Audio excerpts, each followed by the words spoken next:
Assalamualaikum sahabat-sahabat. Petang ni kita bersiaran di kebun tembikai. Sayup mata memandang. Boleh tengok kebun tembikai kita ni.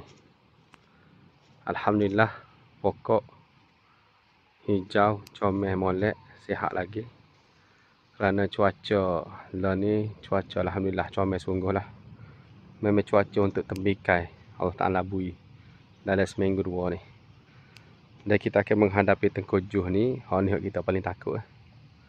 Alhamdulillah, pokok kita sekarang ni kita kahwin dah, siap dah kahwin. Lepas tu kita akan rehat dulu dalam 3-4 hari. Kita tengok buah, kita bilai dulu putik-putik jadi. Lepas pada tu, kalau kita rasa ada kurang lagi, kita akan sambung pula dalam 2 hari 3 hari lagi kita kahwin. Ni ada buah dekat dah. Ni buah ni adik-beradik ni.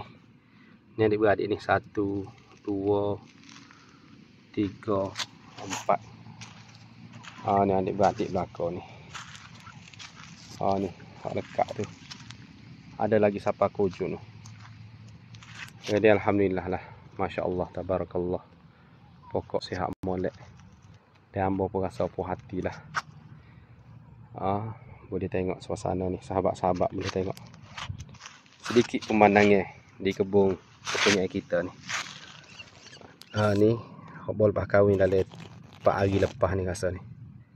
Buah semakin membesar lah. Waktu ni antara waktu yang paling penting lah. Kita nak kontrol air, nak kontrol bajau semua sekali ni. InsyaAllah kita akan bersiaran kembali di waktu yang akan datang. Terima kasih kerana sudi menonton.